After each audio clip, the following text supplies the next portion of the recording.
Hello, and thank you for tuning in to the Cartoon Reboot podcast, a weekly podcast dedicated to anime and cartoons of the past, of the present, and of the future. If you haven't tuned in before, I'm your esteemed introductionary host, Le Jour, and I'm joined here by the most cowardice of weaklings, Latir and Ishmael. How are you both today? Cowardice of weaklings. Late night radio host DJ Le Jour today. Honestly, that's what I said. Don't touch that dial. We'll be right there. But before you touch that dial, please make sure you go and follow our Instagram page at the Cartoon Reboot and our Twitter page at Cartoon Reboot_. And of course, you can find us at thecartoonreboot.com. So you might be wondering why I called them cowardice weaklings. And that's because today we are enjoying Bravest Warriors, a TV show that you guys may be familiar with if you know Adventure Time and Pendleton Ward. It actually originally debuted on YouTube as a web series before going on to become a fully fledged TV show for seasons 3 and 4. So think without further ado, let's get it.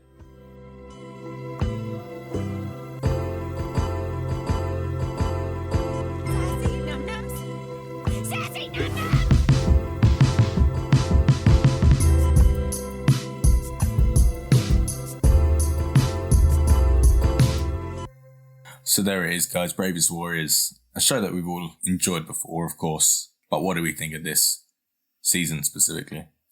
Yeah. Do you know what's interesting with Bravest Warriors? Because I think we watched this a couple of years ago and discussed it, and I think we loved it immediately. I think we were fully in our Adventure Time bag at the time. So anything Pendleton Ward related, affiliated. Oh no!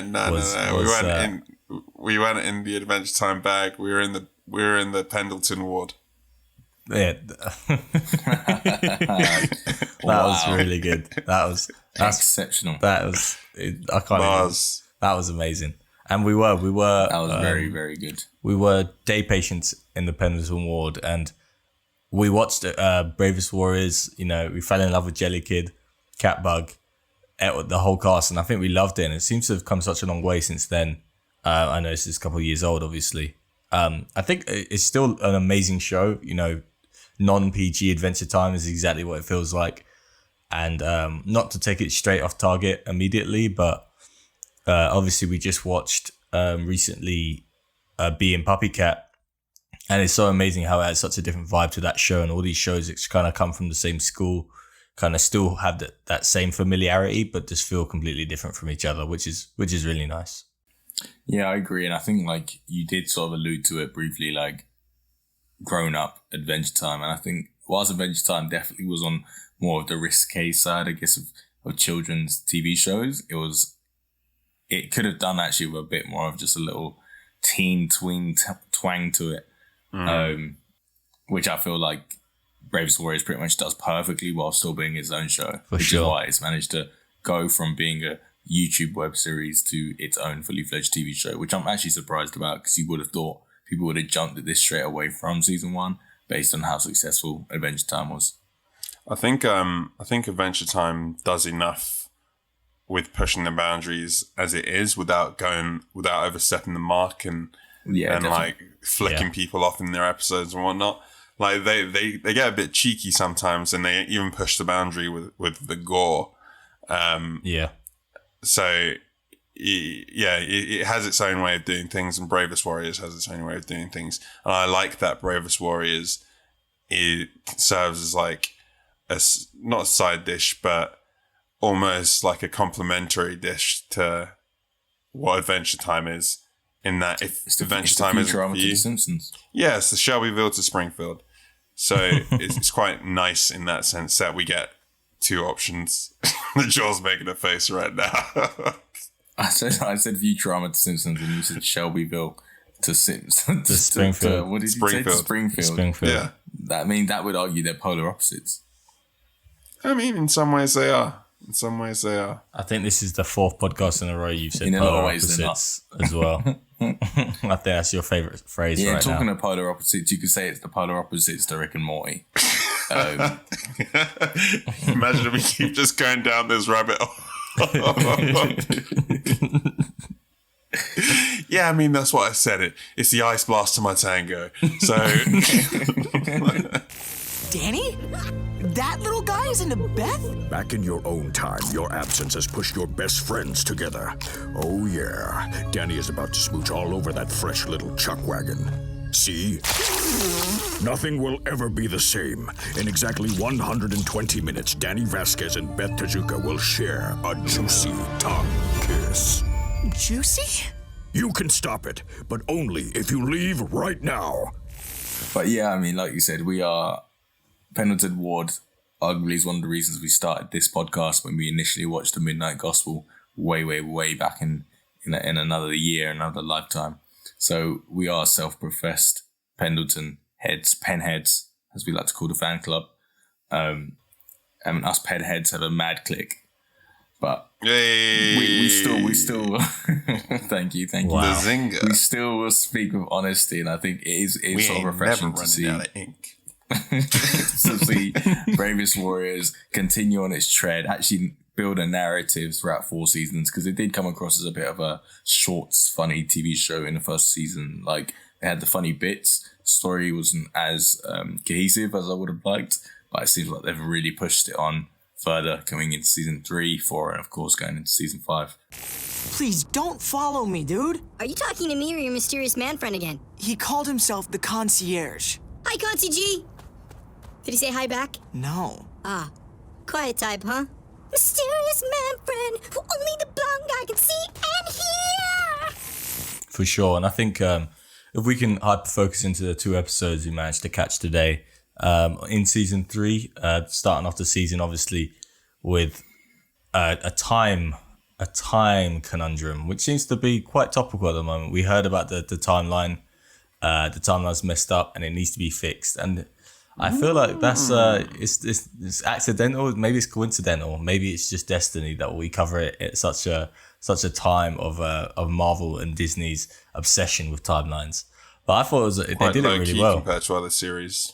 You're not wrong, and it's quite. I've got no follow-up joke to that. You stole the only joke possible. I was going to try the easiest one to make. I was going to try and work the word Morbius into conversation. It was not going to happen.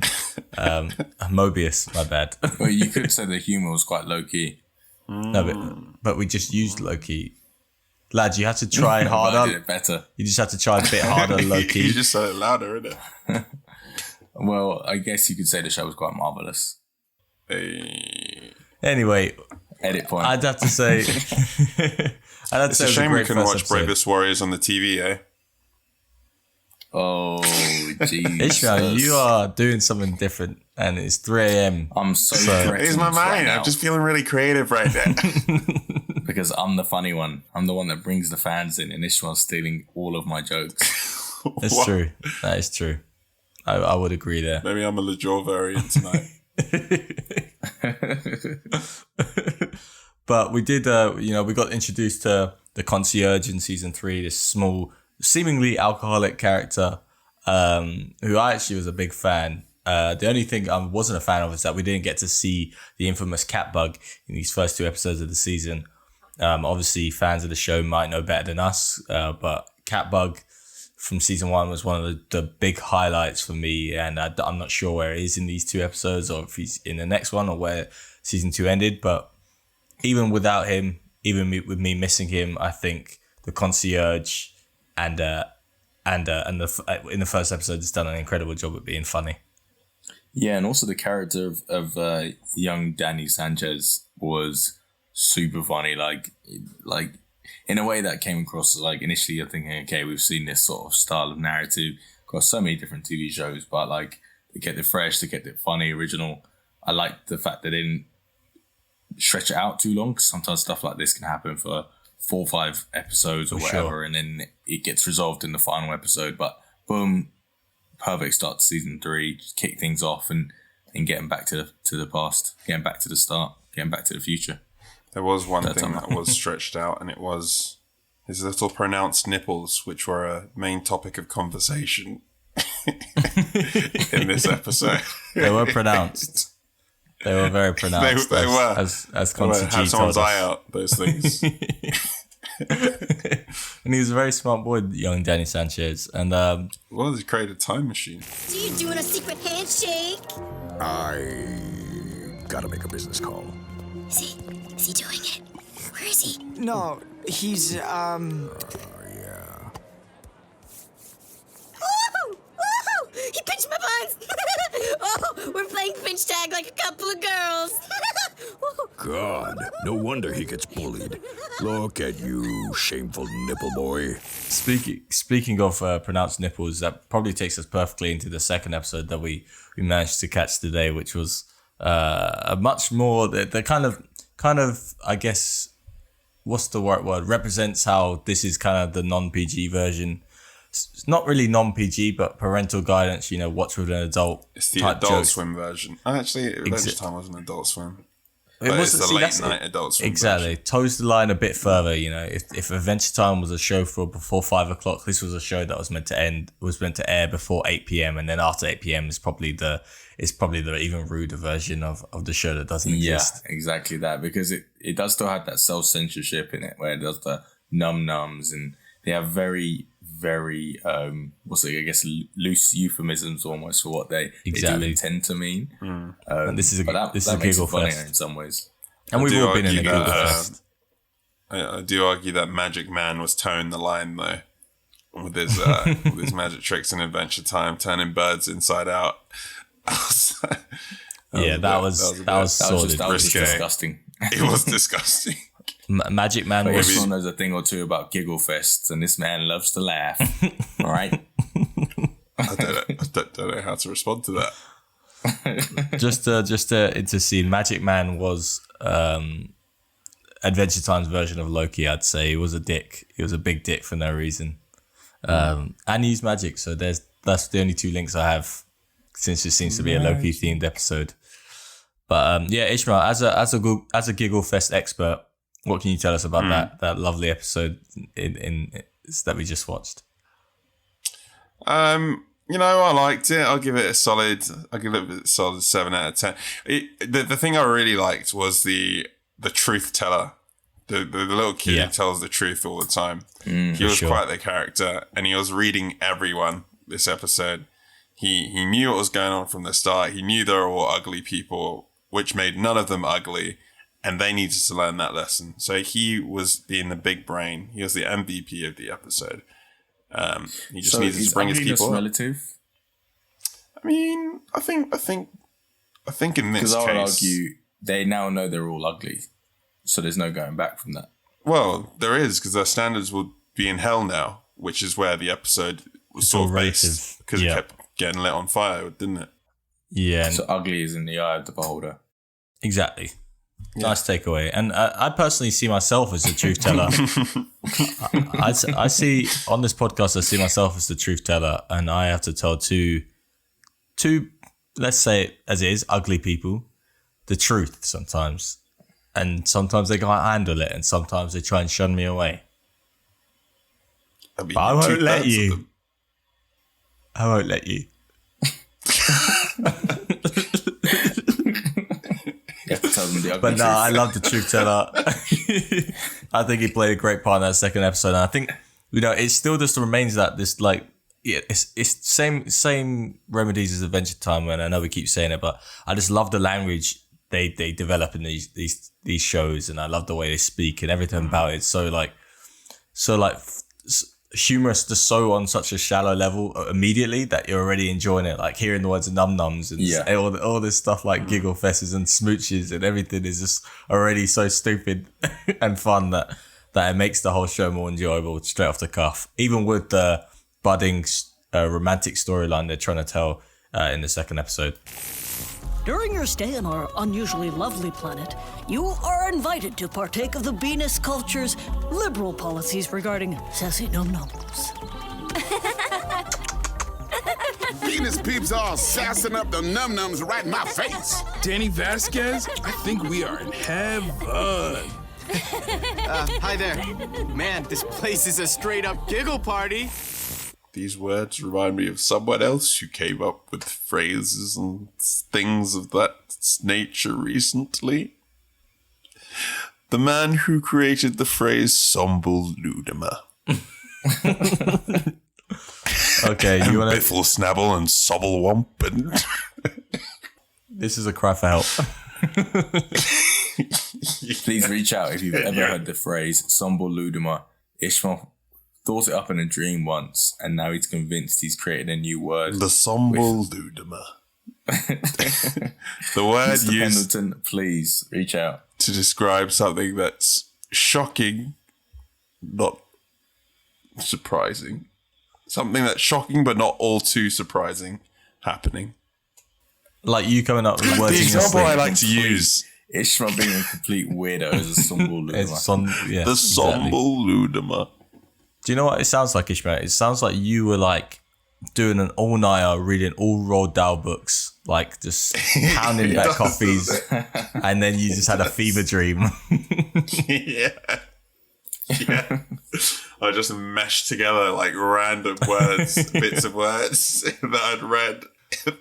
The funny thing about it is that I exclaimed it in the dream, like "Yo!"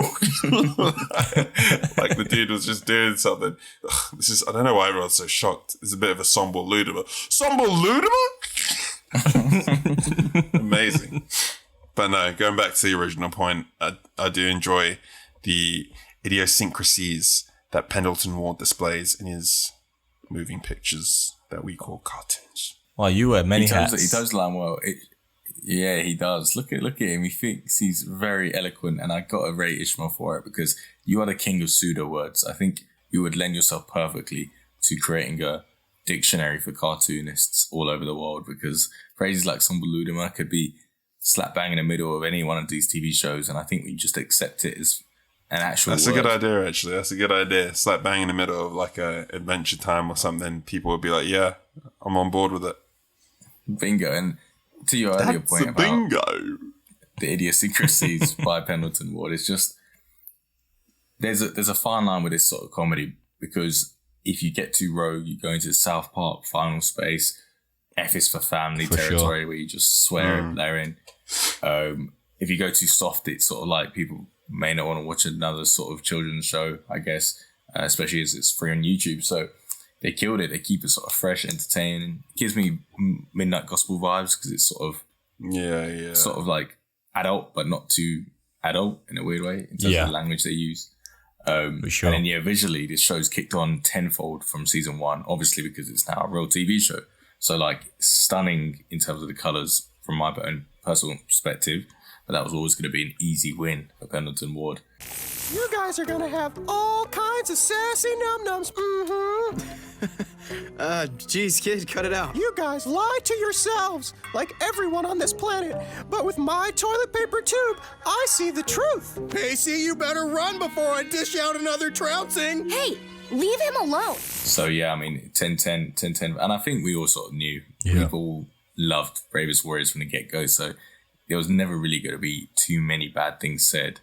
And one last that was a dooming but one last discussion point I'd like to bring up is, which I did posted on I think Twitter, to ask our tweet heads, our pen heads, what they thought. Cat bug or puppy cat? Who are we going with? Puppy cat. Cat bug. Oh, sudden death. Look at that. But I need to hear you guys' reasons why, because I am undecided. Puppy cat. Puppy cat. Did you just say again? Cat bug is actually just the coolest cat/bug you would ever see in a TV show. Yeah, I'm confused. So I said cat bug. I thought I said cat bug. No, you didn't, but you can feel free to join Team CB. TVA is going to get involved. Variation. Nexus event. It just happened. You just changed your whole stance. You're really dating our episode. Honestly, that was as far as my stance was going to go, because I can't really remember what Catbug's about. Can he speak English? Well, Catbug is in Bravest Warriors. He's just solidly hilarious. Definitely rescues the squad a few times over. Know if he speaks of course, he is getting his own TV show. Or they're getting their own TV show. So there isn't much else to be said. I've never seen Puppy Dog. Well, Puppy Dog does have their own TV show, but Puppy Dog's kind of cool. Is Puppy actual spin-off. Puppy cat, guys. Puppy dog is Puppy the cat. same thing. Damn, that's a third one we've created, isn't it? Cat puppy. Yeah. No. What was that show from Cartoon Network back in the day? Was Cat it Dog. Cat Dog. Which we will be covering eventually. Has to be done. Yeah, I like Cat Dog. But That's my answer. I agree with you. Ishmael, the battle of Puppy Cat and Cat Bug, he's chosen Cat Dog, which I can't argue. He's also, Absolutely. they're also a legend of the game. But for me, I don't know, maybe it's recency bias. I do love Puppy Cat, but, you know, there's just the connection I have with Cat Bug and his wild antics will always be there. So, but I think that's everything, right? I think that's all we have. Yeah. Yeah, I was just going to mention a slight criticism, but do you know what? Us penheads never run out of ink, am I right? You're not wrong. Without further ado. Just repeat. He stole my line. Bar for bar, word for word. Word for word. But without further ado, I think you guys know who we are. We are the Cartoon Reboot, and individually, that is me, of course, Lejour, the cat of the gang. Ishmael, the puppy of the gang, is here, bugs us out every day. And like I mentioned, all together, we are the Cartoon Reboot. You know where you can find us at the Cartoon Reboot on Instagram, at Cartoon Reboot _ on Twitter, and of course at thecartoonreboot.com. Please do like, subscribe, and share this podcast with your friends, families, cats, bugs, puppies, dogs, aliens, anything you want, because we really appreciate it. But until next time, guys. Take pictures of me being a cowboy. We're having a time of dudes, Gutterbug. Scram.